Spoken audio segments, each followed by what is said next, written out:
Are you thinking about making a move to Chesapeake, Virginia? Well, if so, stay tuned because we're gonna give you our 6 pros and 2 cons as it relates to Chesapeake, as well as an in-depth look at what the future holds for Chesapeake real estate market, and it starts now.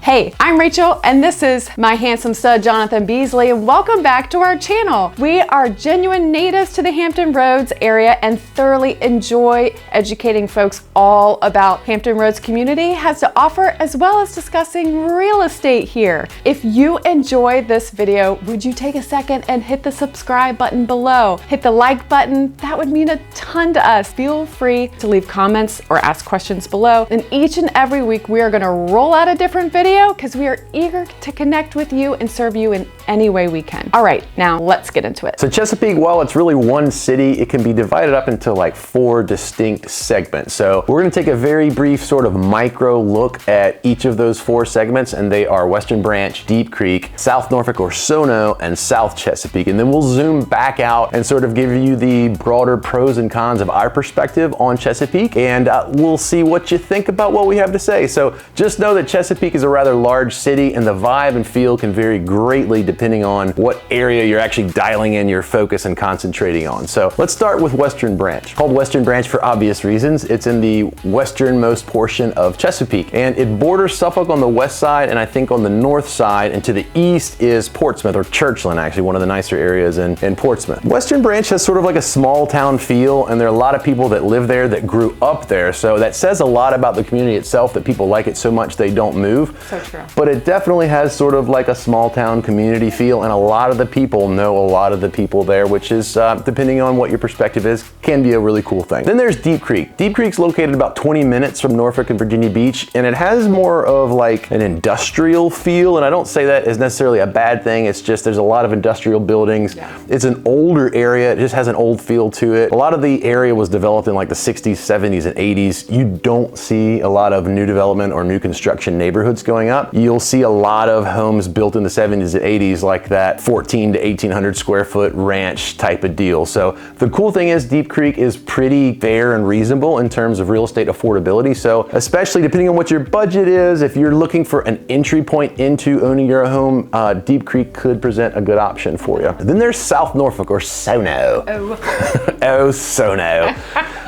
It has some great areas and has some not great areas. I'll just shoot it straight. It has both an urban feel and sort of a historic feel. You'll see a lot of older, 100, 120, 150-year-old Victorian homes. And the area is seeing some development and gentrification, but it's also worth noting that the high crime there is like the highest in Chesapeake. So not that the whole area is riddled with crime, but Sono does have a bit of a reputation for the locals here. So the pockets of South Norfolk can vary greatly, even from street to street. So for people that are interested in purchasing there, we just always recommend that they spend a good bit of time driving and getting a feel for what they're comfortable with. Then there's South Chesapeake, and this is Greenbrier, Great Bridge, and the Hickory area. Now, Grassfield, it's huge. Ah, yes, Grassfield, thank you. Good call. See, she's always getting my back. Basically one of the most in-demand areas, not only in Chesapeake, it is the most high-demand area for Chesapeake, and probably the first or second in-demand area in all of Hampton Roads. People just love it. It's low crime, there's a ton of parks, a ton of sporting facilities, the high school, actually the schools in general rank really well. There's a lot of restaurants, and it's generally known as the most family-friendly portion of all of Chesapeake. So by default, the 3 keys to real estate: location, location, location. This is the most in-demand location in Chesapeake. So by default, it is the priciest to live there. Also boasts a lot of like sprawling land, and so if you're looking to build, there's a ton of options out there as well. One of the reasons that we absolutely love South Chesapeake.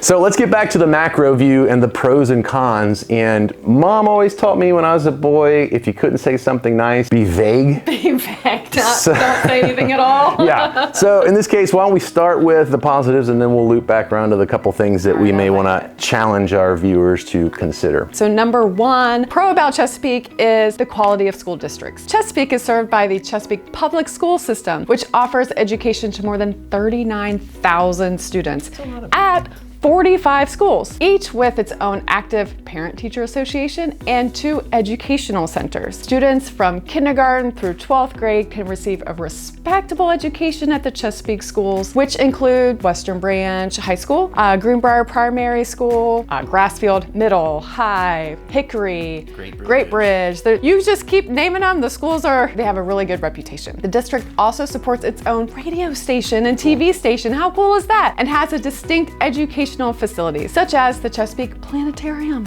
Cool, right? Yeah, absolutely. Number 2 for me, and this was the one I picked out, which is why I'm glad I get to talk about it, is just beautiful natural surroundings. Chesapeake is nestled in the heart of coastal Virginia along the Intercoastal Waterway. So that means you have access to roughly 22 miles of fresh and salt waterways, including the Dismal Swamp Canal, Oak Grove Lake, Lake Drummond, which is really cool because it's only one of 2 freshwater lakes in all of Virginia, and I think it's like 3,000 acres, so it's just huge. There's also the Elizabeth River. So if you're into like fishing, kayaking, paddling, canoeing, anything like that on the water, Chesapeake is for you, or at least for you to consider, because there's plentiful outdoor recreational opportunities. Additionally, the Great Dismal Swamp National Wildlife Refuge and Northwest River Park and Campground are great spots for walking scenic trails and catching sightings of really rare bird species, which, why has your dad not hit us up yet? I'm not sure. Our dad's a total bird nerd. I hope he's not watching. I love you. Love you, Dad. We'll get out there soon, bud. The city also maintains a number of parks, including the Chesapeake City Park, home of the well-known Fun Forest Playground, which our kids have hit us up many times over the years, as well as Deep Creek Park, the Elizabeth River Park, and Western Branch Park. So there's just a ton to do outdoors in Chesapeake. Number 3, year-round celebrations and festivals. Living in Chesapeake, Virginia is made all the richer by the city's diverse offerings of family-friendly events and festivals, which are held all throughout the year. During the summer, residents can purchase fresh, locally sourced fruits, vegetables, herbs, eggs, honey, and meat from the Chesapeake Farmers Market. Meat's back on the menu, boys.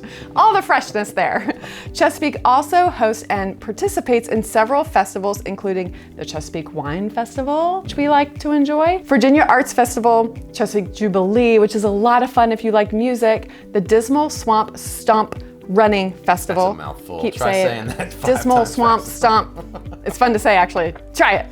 And the Great Dismal Swamp National Wildlife Refuge Bird Festival. There's birds again. I bet my dad goes to that. Dude, you're not kidding.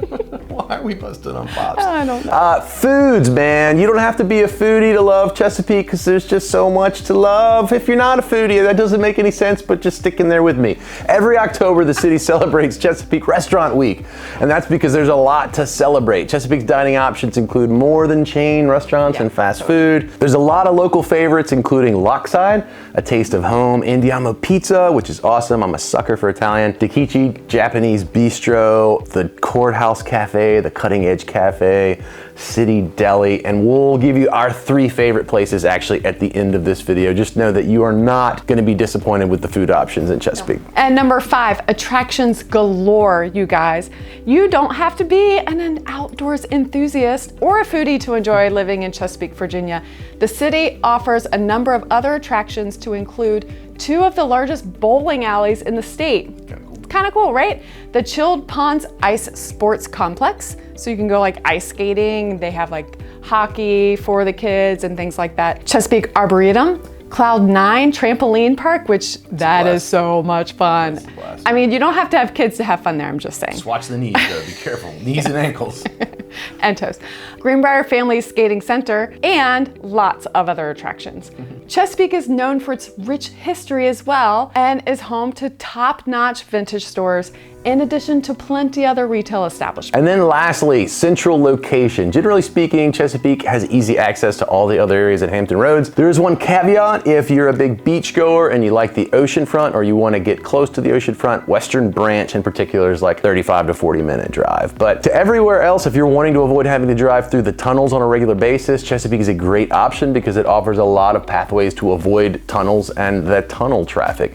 It's also worth noting we have a huge military presence here in the Hampton Roads area, and there are a variety of different military bases spread out all over the place. So if you're active duty military and you're PCSing to Hampton Roads, you're definitely going to want to check out Chesapeake as an option for you. Let's say if you're working at the Naval Hospital or even the Coast Guard Station, for example, Chesapeake's a great option because you won't have to deal with any tunnels whatsoever. However, with everything else in life, there is a give and take. So with that being said, maybe we'll come to the first con, and all of the locals are going to give us a resounding assurance that this is true. Yeah, exactly. Con number one. Number one con is definitely traffic. So you have less to contend with in the way of tunnels, but depending on where you are and where you work, and particularly if you're in the military going to those bases, you're gonna have a commute probably of about average of 30 minutes. And that's not for everybody. As locals, you're gonna know that we get used to it here. And personally, I actually really enjoy a little bit of a commute. I listen to podcasts, I listen to books while I'm driving. So, you know,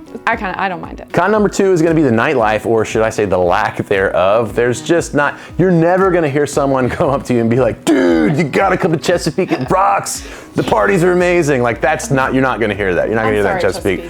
Yeah, we love you, but that ain't the gig. So if you're super into the nightlife, just know that you're gonna be going to either Norfolk or Virginia Beach to scratch that itch. It just doesn't have a ton to offer in that regard. But as we've mentioned before, has a ton of other stuff. So now how about we get into the cool part in our area of expertise, which is real estate. Woo-hoo! Let's do that one. The median list price of homes in Chesapeake as of now is $324,000. So trending up about 10.2% year over year. Yeah. The current median listing price per square foot is $167 a foot. So think about it this way. There are 27 neighborhoods in Chesapeake. Edinburgh, which is the most expensive area, has a listing average of $1.3 million.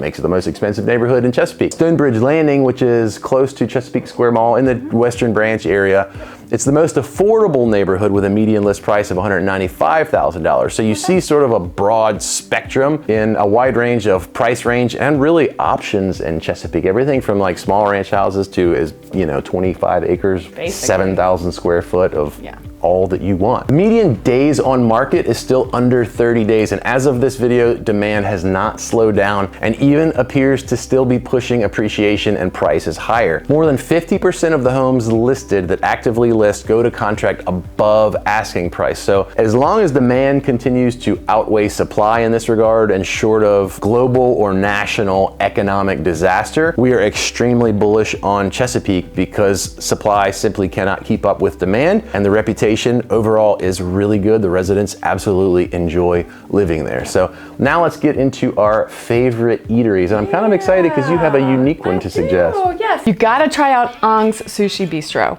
When you're in the Chesapeake Bay area, it stands to reason you're gonna want some seafood, right? Sure. And when you're eating fish or sushi, particularly raw, it better be the freshest around.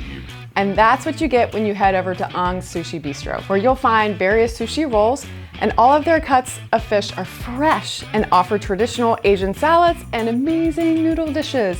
You can't miss out with this place, and you gotta check it out. That's a pretty good commercial. They should pay you for that. They really should. Number two is Burrito Perdido. Oh, Rachel and I are always obsessed with Mexican, so it's like expect a Mexican recommendation for any local video. The whole thing with Burrito Perdido is that they don't own a can opener, and you will find a sign on the wall that reminds you of this fact. Yep. Everything there is homemade, fresh every day with the most local and organic ingredients available. When you order from this Mexican hotspot, you know what you're getting was made just for you. The tacos here are super amazing, which is why people drive from all over the area, all over Virginia Beach and Norfolk. They come here to dine on the Mexican food. Highly recommend. 4.5 on Yelp as well. Boom, go there. All right, number three, last but not least, is the Egg Bistro. So we love this place. And I have to say, I really like brunch foods, and they have amazing breakfast foods there. They have a full bar. So, if you want a day drink and have a good time, you could do that too. But they also serve lunch and they serve dinner as well. It's a really amazing restaurant. Their food is like always on point. Their waitstaff is also super sweet all of the time. So if you want to see good people, just go there for a good time. Omelet. I'm Jonathan Beasley, this is Rachel. We hope you enjoyed this video. We are That Fit Team, professionals in real estate. And passionate about people. We'll see you next week.